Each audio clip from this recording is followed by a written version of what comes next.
Passengers, attention please. Train number 3165 good morning, শুভ সকাল। নতুন একটা ট্রিপের জন্য বেরিয়ে গেছি। তো আজকে যাচ্ছি চন্দননগর। এখন আছি ব্যারাকপুর স্টেশনে, আর এখন বাজে হচ্ছে 7:05। তো আমরা এখান থেকে ট্রেন ধরবো, ট্রেন ধরে যাবো শ্যামনগর। চলো, রাস্তায় দেখা হচ্ছে। ঠিক 7:30 নাগাদ একটা ট্রেন আসবে, তো তার আগে এখানে কিছুক্ষণ দাঁড়িয়ে ওয়েট করছি। আপনারাও ভিউ এনজয় করুন। সকালবেলা মেন লাইনে আপ ট্রেন বেশ ফাঁকাই থাকে, আর তার সাথে আজ ওয়েদারটাও বেশ ভালো। পৌঁছে গেলাম 15 মিনিটের মধ্যে শ্যামনগর। তারপর শ্যামনগর স্টেশনের সামনে যে টোটো স্ট্যান্ড আছে, সেখান থেকে জগদ্দল ঘাটে যাবার জন্য টোটো নিলাম। ভাড়া নিয়েছিল 20 টাকা করে।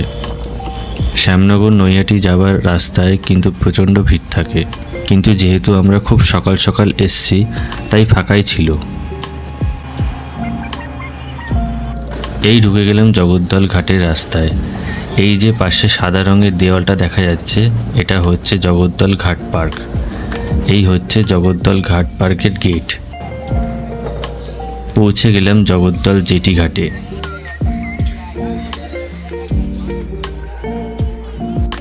ব্যারাকপুরের ধুবিঘাট, শেওড়াফুলি ঘাট, এই সব ঘাটগুলোতে যেরকম ভাড়া নেয়, তার থেকে এই ঘাটে ভাড়াটা একটু বেশি নিল। 9 টাকা করে ভাড়া।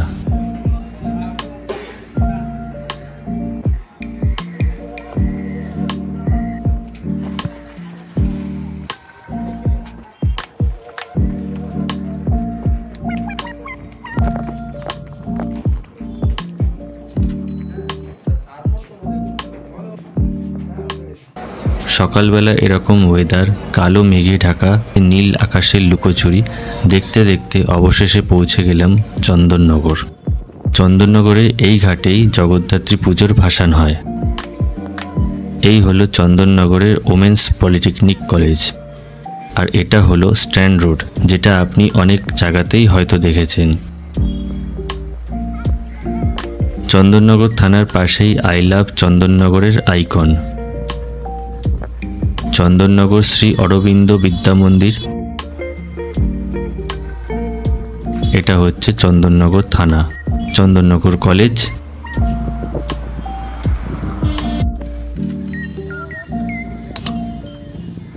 আর এটা হচ্ছে জোড়াঘাট চন্দননগর।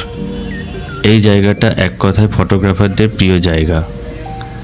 এই চন্দননগর ঘাটে প্রচুর শর্ট ফিল্মের শ্যুট হয় এবং ফটোগ্রাফিও হয়। না, আর বকবক করছি না, এবার কিছু দারুণ শর্টস দেখুন।